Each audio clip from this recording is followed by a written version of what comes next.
Hi, and welcome back. I'm tucked away in my little corner again. and Welcome to day 13 of our Advent Read Aloud. And it's not only day 13, but it is also the um, the third, well, for this year, the third Sunday of Advent.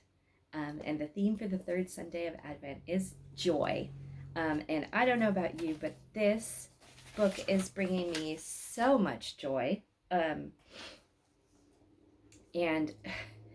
it's just getting, as I said yesterday, curiouser and curiouser. And we are also past, if I'm doing my math right, we are past the halfway mark.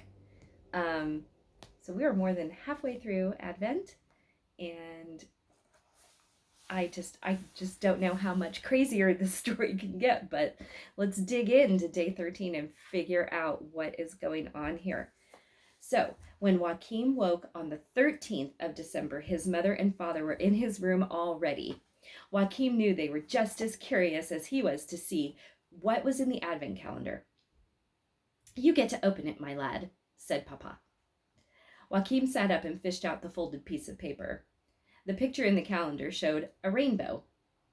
He sat in bed with Mama on one side of him and Papa on the other, and they both leaned over him while Mama read what was on the sheet of paper. Oh, I forgot to show you the picture. There's the rainbow. So,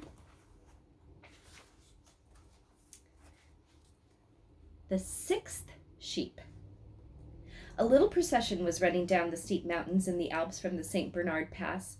They spent only half a second in each place, for they were running not just down from the steep slopes toward Val d'Acosta of northern Italy. They were speeding down through history, too. So a party of monks who were on their way up from Val d'Aosta,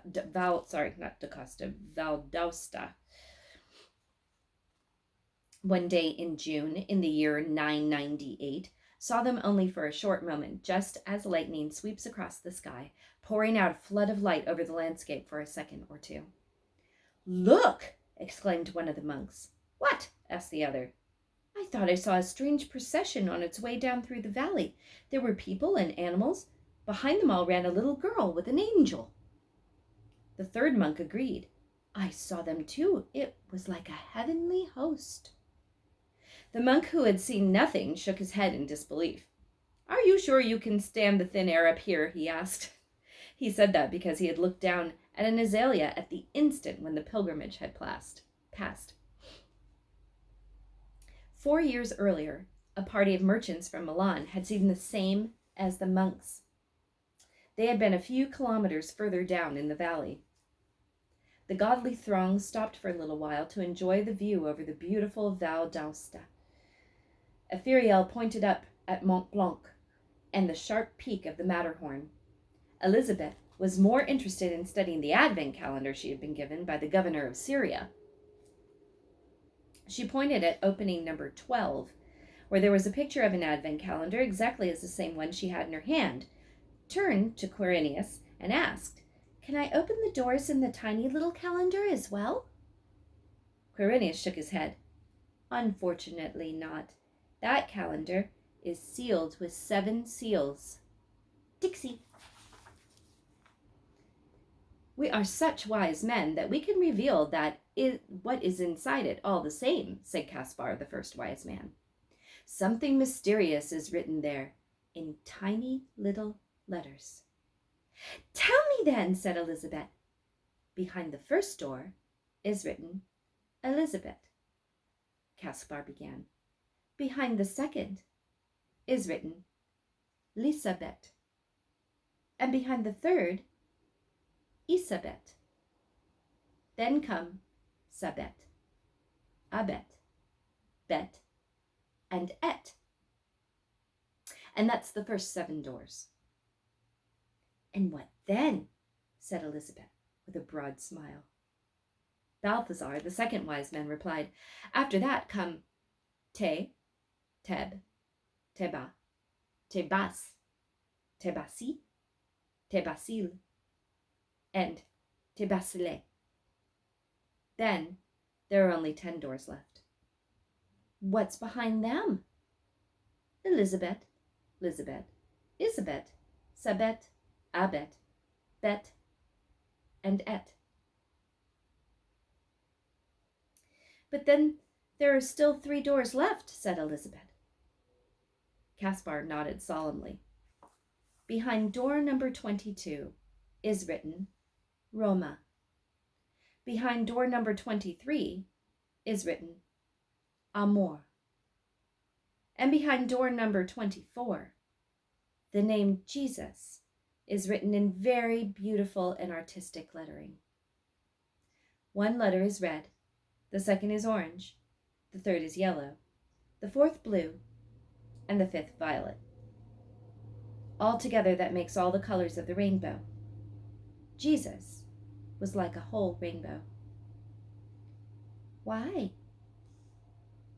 When it's been raining heavily and the sun breaks through the dark clouds, the rainbow appears in the sky.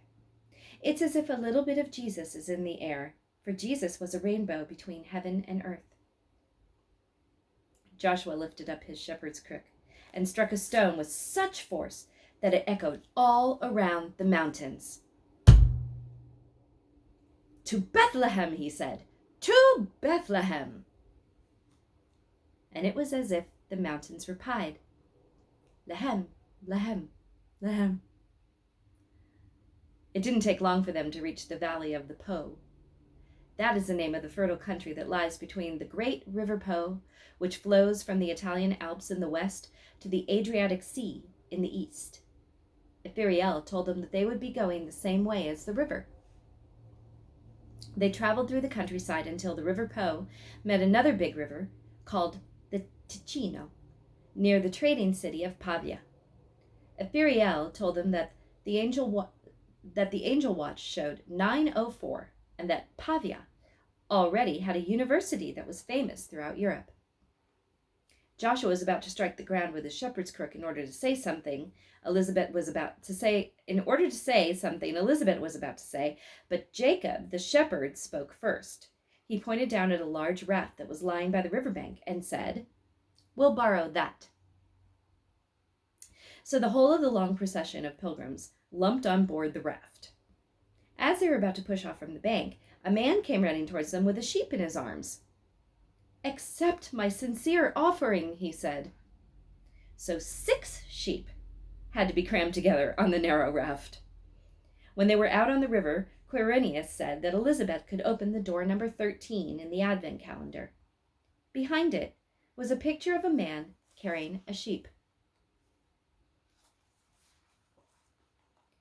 When Mama had finished reading, the family sat on the bed for a long time without saying anything. Lehem, lehem, lehem, said Mama at last, almost as if she were singing it. Sabet tebas, said Joachim. He surprised himself. There it was again. John had in fact mumbled half Elizabeth's name, and he'd never thought of it before. Then he had said the same half of her name backwards. But why had he done that? Papa had something to say, too. If only I could find this flower seller, maybe we'd find the answer to how the Advent calendar was made. Or why, as far as that goes. I'm curious to find out what makes a grown man sit clipping and gluing and playing with letters in this way. I'm sure it's in order to spread some of the glory of heaven, observed Joachim. I believe the magic Advent calendar is a small part of the glory of heaven that has strayed down to earth. Up there, it's so full of wonderful things that they can easily be scattered. Mama and Papa couldn't help laughing. It was only after they had read through all the folded sheets of paper that they had understood why Joachim had said so many strange things recently. I'm thinking about the 3 monks in Val d'Aosta, said Mama. Papa and Joachim looked at her. Then she said, We're sitting here almost like those monks. We have something on our hands, and we don't quite know whether we can believe it. Joachim could no longer manage to keep his meeting with John a secret. It was as if this last little secret was exploding inside his head, so it was good to let it out. John was at the gate one day when I came home from school, he said. He got our address from the man in the bookshop. And you didn't tell us? Said Papa. I didn't think it was important. He only wanted to know who I was. Yes, but what did he tell you? Said Papa impatiently. He must have said something about the magic advent calendar. He said it wasn't Christmas yet. Then he said he'd tell me more about Elizabeth another time. Papa nodded.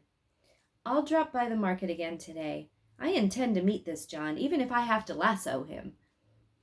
But when he got home again, he could only throw up his arms. Gone, he said, as if the earth had swallowed him up. All that afternoon, Joachim repeated two names inside himself. Elizabeth. Tebasile. Elizabeth.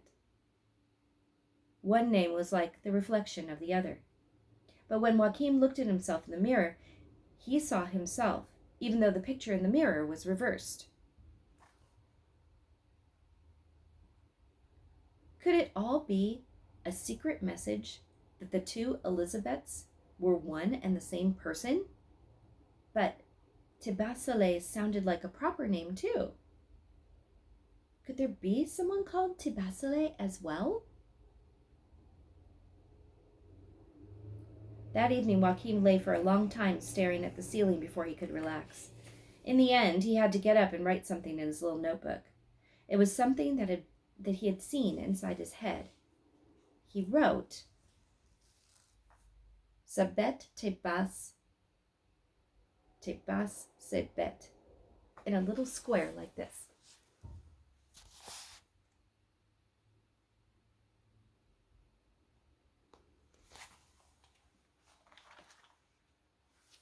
I don't know about you, but I'm getting a little confused now. And I definitely can't wait to read more tomorrow. So, have a great evening, get a good night's sleep, and when you come back tomorrow, we'll have another day read. All right, good night.